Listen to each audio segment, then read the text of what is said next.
J'ai vraiment bien cherché parce que à chaque fois c'était quoi? Protéines. Good morning YouTube. On se retrouve aujourd'hui pour une nouvelle vidéo sur la nutrition et on va parler des catégories d'aliments. Alors pour ceux qui viennent d'arriver, qui savent pas ce qui se passe ici, on fait plusieurs vidéos sur la nutrition. On a commencé par les nutriments, donc on a fait une vidéo sur les minéraux, sur les vitamines, sur les glucides, les lipides et les protéines. Je vous invite à aller les voir, je vais les mettre juste là.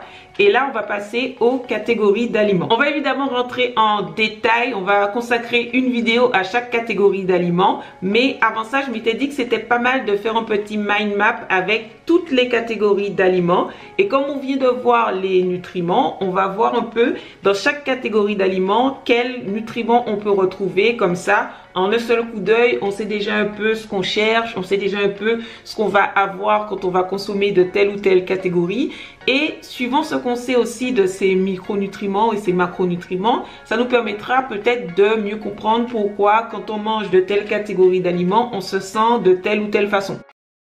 Comme d'habitude, on va dessiner notre mind map ensemble. Je vais vous le mettre là dans le coin. J'ai utilisé moi un code couleur pour chaque nutriment. Donc on va voir, comme je l'ai dit, les nutriments qu'il y a dans chaque catégorie d'aliments. Mais on va aussi parler en vitesse de l'utilisation qu'on fait de chaque catégorie d'aliments pour avoir certaines matières premières. C'est parti. 1. Les fruits et légumes. La première catégorie qu'on va voir est bien évidemment la catégorie des fruits et légumes. Les fruits et légumes sont assez pauvres en énergie puisqu'ils contiennent pas beaucoup de macronutriments. Donc ce sont les nutriments qui apportent de l'énergie, protéines, lipides et glucides. Mais ils contiennent quand même beaucoup de fibres qui, comme vous savez, font partie des glucides mais n'apportent pas d'énergie. Surtout, les fruits et légumes font partie de la catégorie d'aliments avec la plus grande diversité et la plus grande quantité de vitamines et de minéraux. Donc ça, c'est plutôt cool. Ils contiennent aussi une grande quantité d'eau. C'est pour ça qu'il n'y a pas beaucoup d'énergie pour un volume donné. Et des antioxydants dont je ne parle pas beaucoup parce que on est en train de prouver qu'il y a des bénéfices pour la santé, mais c'est pas démontré de façon claire et sûre. Pour ce qui est de l'utilisation en matière première, en général, quand on utilise les fruits et légumes pour faire quelque chose, c'est souvent des sucrants. Donc le sucre de betterave par exemple, mais ça peut être aussi des compotes ou ça peut être carrément les fruits séchés ou tel quel la banane écrasée. Lorsqu'on fera la vidéo sur les fruits et légumes, donc la prochaine vidéo sur la nutrition en fait, on va voir comment conserver les bienfaits des fruits et légumes, donc les fibres, comment avoir des fibres mais tout en les digérant quand même bien, comment conserver les vitamines et les minéraux. Mais on fera une vidéo séparée sur les sucrants parce que je pense que ça nécessite une vidéo séparée. Voilà. 2.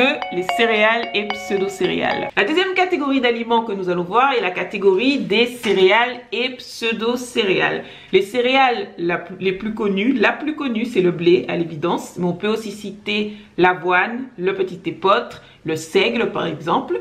Parmi les pseudo-céréales, je pense que la plus connue, ça doit être le quinoa. On peut aussi citer le sarrasin, etc. Les céréales et pseudo-céréales, donc dans la suite, je vais juste dire céréales, même pour parler de pseudo-céréales. Donc si je dis une céréale comme le quinoa, faut pas s'étonner. C'est juste pour ne pas à chaque fois dire céréales et pseudo-céréales. Vous comprenez. Les céréales contiennent donc une majorité de glucides et c'est souvent de l'amidon, comme on a vu dans la vidéo sur les glucides que je vous mets juste là. Il y a aussi une grande quantité de fibres. Il y a une quantité assez importante de protéines. Cette protéine, dans le cas des céréales et pas des pseudo-céréales, c'est souvent le gluten. Mais on reviendra là-dessus quand on fera la vidéo sur les céréales. Il y a aussi des minéraux, une quantité importante de minéraux et des vitamines, surtout du groupe B et E. Parmi les utilisations et transformations en matières premières, on peut bien évidemment citer la farine de blé, farine de seigle. Les farines de céréales, c'est hyper connu, ça c'est sûr et certain. Mais on en fait aussi du boulgour, on en fait aussi des flocons, ça on connaît pas mal. Et on en fait aussi du lait végétal, le lait de riz, le lait d'avoine, etc. Lorsqu'on va faire la vidéo consacrée aux céréales, on va donc voir comment consommer les céréales, quels sont les types de céréales les plus connus, parce que je pense que c'est un peu compliqué de toutes les voir, mais les céréales les plus connues, comment les consommer, quel est le type de cuisson qui est le plus adapté. On va aussi faire un petit tour, je pense, sur les laits végétaux et sur les farines. Comment les faire à la maison, leurs utilisations, etc. 3. les légumineuses. La troisième catégorie d'aliments que nous allons voir est la catégorie des légumineuses. Parmi les légumineuses les plus connues, on peut citer tous les haricots, les lentilles par exemple, mais on peut aussi citer des légumineuses un petit peu moins connues comme le soja ou l'arachide. En fait, les légumineuses sont toutes les plantes dont les fruits sont des gousses. Du coup, ça fait une grande variété de plantes. La catégorie des légumineuses est la catégorie qui, pour moi, est la plus équilibrée en macronutriments. On y trouve généralement une quantité assez importante de glucides, souvent l'amidon et de fibres, mais on y trouve aussi une quantité importante de protéines et une quantité assez importante de lipides. Comme pour toutes les catégories d'aliments, mais plus particulièrement celle-là, je pense, il y a quand même quelques petites exceptions avec le soja qui, bien que le soja contienne tous ces macronutriments, contiennent une quantité très importante de protéines. On peut aussi citer l'arachide qui, bien que contenant tous ces nutriments, contient une majorité de lipides. On trouve aussi dans les légumineuses des minéraux, des vitamines, surtout du groupe B et ce qu'on appelle des facteurs antinutritionnels. On reviendra sur les facteurs antinutritionnels lorsqu'on fera la vidéo sur les légumineuses puisqu'on verra comment les consommer, quels sont les types de préparation pour avoir le maximum de bienfaits et le minimum d'effets désagréables. Pour ce qui est des utilisations et transformations en matières premières, les légumineuses sont beaucoup moins transformées que les céréales, mais on en fait aussi des farines, comme par exemple la farine de pois chiche ou la farine de lupin, ou des laits végétaux comme le lait de soja. 4. Les oléagineux. La quatrième catégorie d'aliments que nous allons voir est celle des oléagineux. Les oléagineux sont les aliments avec lesquels on peut faire de l'huile. C'est la raison pour laquelle l'arachide, qui est une légumineuse, est aussi un oléagineux. Si la définition des oléagineux ne vous avait pas déjà mis sur la piste, les oléagineux contiennent une grande quantité de lipides. C'est du gras bénéfique, voire essentiel pour notre santé. Mais, comme on l'a vu dans la vidéo sur les protéines, ils contiennent aussi une grande quantité de protéines. Ils contiennent des minéraux, des vitamines, surtout du groupe E, vitamines liposolubles. Et ils contiennent aussi des fibres, bien que généralement, il n'est pas une grande quantité de glucides. Les oléagineux sont utilisés pour faire plein de choses. À l'évidence, il y a les huiles, mais on les utilise aussi pour faire des purées ou des beurres, purée de cacahuètes, purée d'amandes, etc. On les utilise pour faire des farines ou des poudres, la poudre d'amande, la farine d'amande, mais on les utilise aussi pour faire des laits végétaux comme le lait d'amande par exemple. Dans la suite, on va donc voir comment consommer nos oléagineux pour avoir le maximum de nutriments, mais on va aussi voir comment faire nos laits végétaux avec les oléagineux. Spoiler alert, c'est super facile.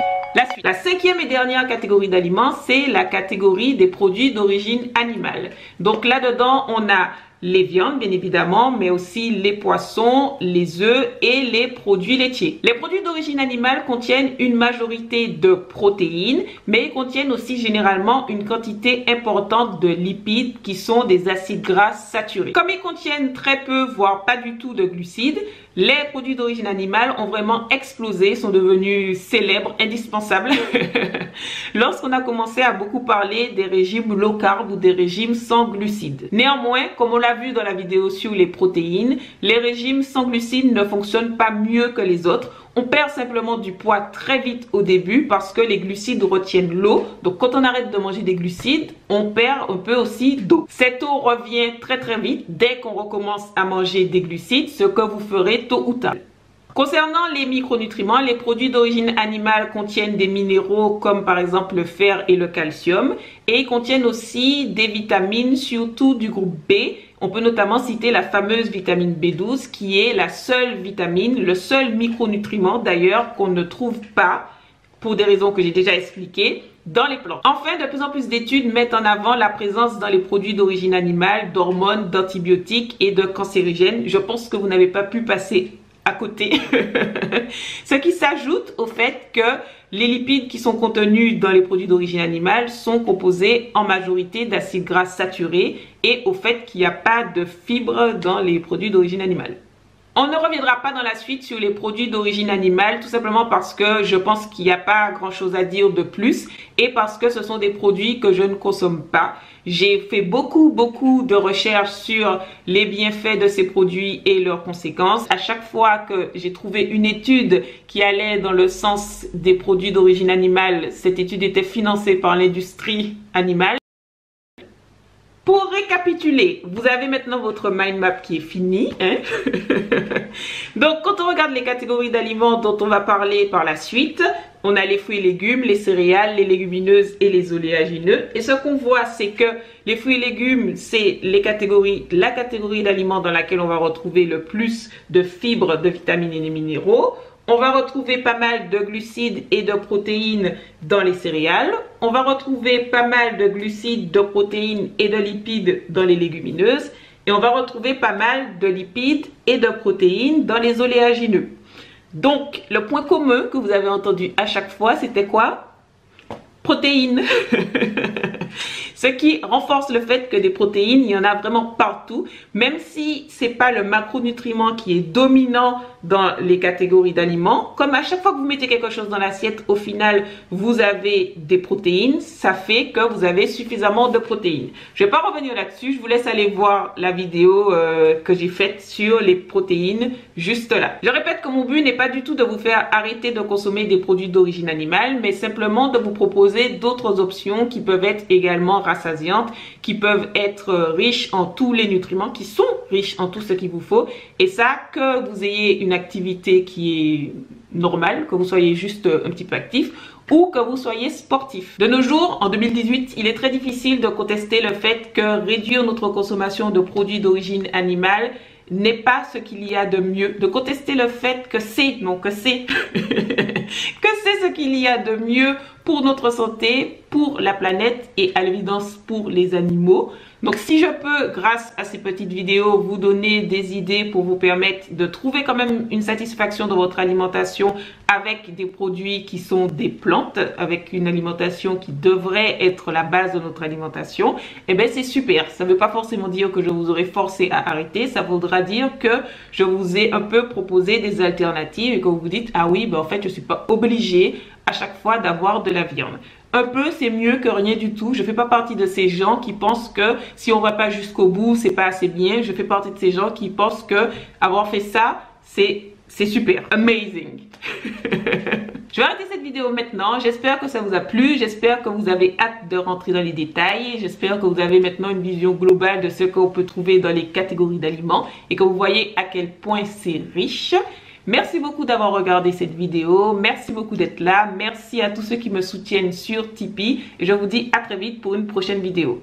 Avant de partir, n'oubliez pas de regarder ma dernière vidéo qui est juste là, c'est probablement une journée dans mon assiette, comme ça vous verrez des exemples de repas sans produits d'origine animale mais pleins de goût et de nutriments. Regardez en barre d'infos parce qu'il y a des informations sur ce que je viens de dire et laissez-moi un petit commentaire si vous avez un message ou une question.